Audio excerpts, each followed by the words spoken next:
Olá, sejam bem-vindos ao episódio Psicast. E hoje nós traremos um assunto super importante nos dias atuais. Nós vamos abordar aqui sobre os transtornos alimentares. E você aí, sabe o que é o transtorno de compulsão alimentar? Qual é a relação do alimento com o seu corpo? Os transtornos alimentares são uma alteração no comportamento que podem gerar uma perturbação e consequências graves. Os principais tipos de transtornos são a bulimia nervosa, a anorexia nervosa e a compulsão alimentar. Na roda de conversa de hoje, trouxemos a Malu, que também é estudante de psicologia. Ela vivenciou na pele a questão da compulsão alimentar. Malu, nos conte um pouco de quando você notou que algo não estava indo bem quanto ao alimento e ao seu corpo. Eu transferia muitos meus sentimentos na alimentação. Eu estava alegre, eu queria comer. Eu estava triste, eu queria comer. Mas não era uma comida de qualquer forma. Era uma comida que isso me reprimia. Muitas vezes quando eu estava triste, eu comia escondido. Ou eu comia a mais do que eu suportava. Então, essa relação, tinha que ter um equilíbrio. Eu não sabia como tratar essa relação. Eu fui saber quando eu comecei a atingir uma situação de obesidade e eu tive que procurar ajuda. Isso começou na infância ou já foi ao longo? Eu sempre tive uma guerra na balança, isso é fato. Eu tinha épocas que eu era muito magra, tinha épocas que eu já era mais forte. Então, tudo isso influenciou no transcorrer da minha vida. Certo. É aquele efeito sanfona que normalmente quem tem compulsão sofre, né? Se restringe muito, emagrece, aí depois volta tudo de novo e acaba ganhando, às vezes, o dobro do que perdeu. Você tinha, assim, algum sentimento, você se sentia culpada, a questão da compensação por ter comido alguma coisa que não deveria ou que não podia, isso acontecia? Frequentemente. Imagina, eu que trabalho com eventos há muitos anos. De repente você chega numa festa e tem aquelas comidas deliciosíssimas. Você fica só hoje. Só hoje, só que era só hoje amanhã, só hoje depois da manhã. Então tudo isso vai influenciar com uma situação com a comida. E quando eu saía de um determinado acontecimento, que eu tinha comido algo até a mais, eu me sentia super mal por isso. Porque eu não conseguia ter o controle do meu sentimento ao comer. Malu, quando foi assim pra ti, esse divisor de águas, pra tu entender que realmente aquilo já não era mais saudável, já não era mais normal, né? O que foi que fez você ter esse insight? Eu comecei a ter alguns problemas de saúde. Tive problemas, joelho, lombalgia, uma série de situações musculares. Então eu procurei um médico e decidi fazer a cirurgia bariátrica. E na cirurgia bariátrica existe toda uma equipe multidisciplinar.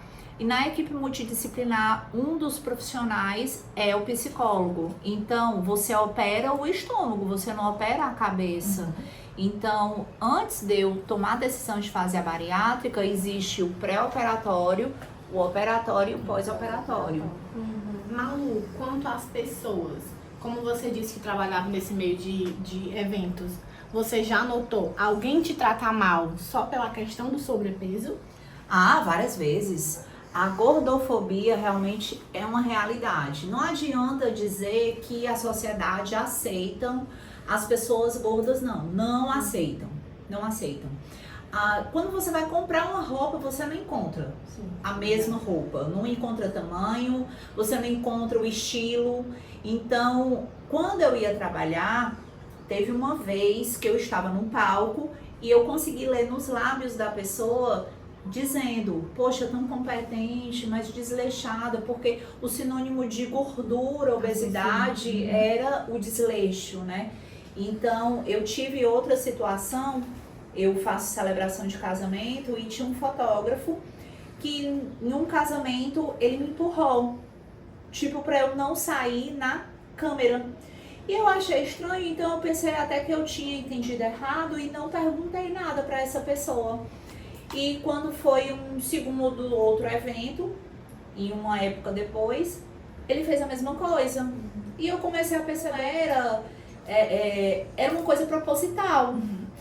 E quando foi a terceira vez que eu senti que ele ia fazer a mesma coisa, eu disse, você não faça isso. Eu estou percebendo qual é a sua intenção. Então, as pessoas que têm situação com obesidade passam por infinitas situações de discriminação. E ter receio de engordar tudo novamente. Conheço várias pessoas que fizeram a cirurgia bariátrica e que por alguma razão voltou tudo novamente, até às vezes muito mais do que era quando era antes da bariátrica. Assim que você emagreceu diante ao espelho, você já conseguia ver a diferença do teu corpo? Não, em muitos aspectos eu ainda não consigo até hoje ver, porque eu mudei muito. Vocês vão conseguir visualizar na tela a minha foto do antes e o depois. Tem pessoas que nem me reconhecem. É muito brusca, né? Demais. E tinham pessoas que diziam, não faça bariátrica, você vai morrer. Mas, com relação à pergunta, qual é a minha relação do pós, eu trabalho com eventos. Eu evito ao máximo de ficar nas festas. Porque imagina, eu tenho praticamente um evento por dia. Todo dia você comer é muito complicado, é muita comida gostosa, então eu evito ao máximo de ficar nas festas, de realmente, eu faço a minha parte no meu trabalho e vou embora. Então eu termino a celebração do casamento, tiro as fotos devidas, mas eu não fico para a recepção. Então eu sempre me aceitei, eu nunca tive problema de estima, de dizer, eu não vou para tal canto porque eu tô gorda, porque não vai caber uma roupa em mim, o que as pessoas vão achar. Então, como eu tinha um acompanhamento através de terapia, para mim o processo foi menos brusco. Então, quando eu evito de ficar na recepção, é porque a minha parte do trabalho é somente na cerimônia. Eu não sou uma convidada para permanecer na festa, mas tem casais que querem que eu permaneça, né? Então eu explico, porque depois que você faz a cirurgia bariátrica, você tem algum tipo de restrição.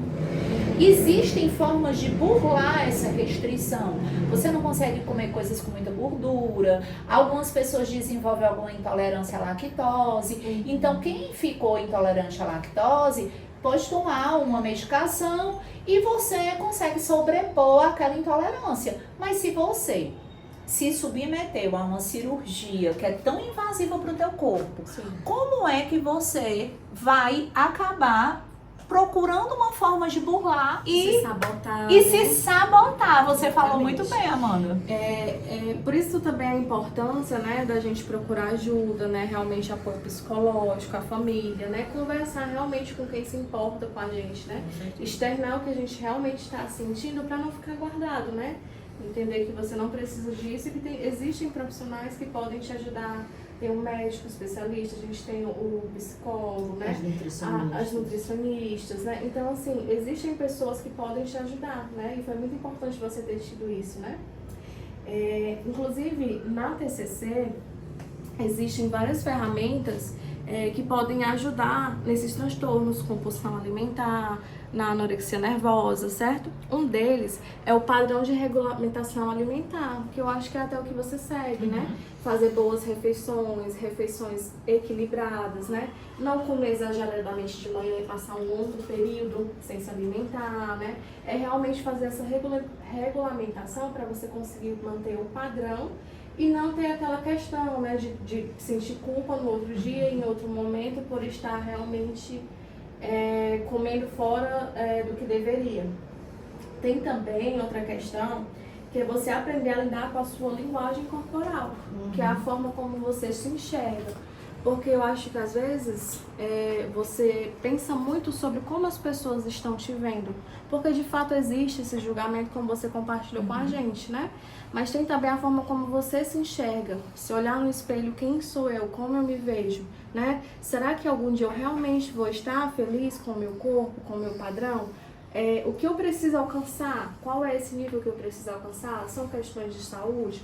São questões biológicas? São questões mentais? Então é muito importante a gente entender isso e o processo terapêutico está aí realmente, né, para ajudar nesse sentido. E o que você diria para uma pessoa que está passando por essa situação e não está conseguindo ajuda?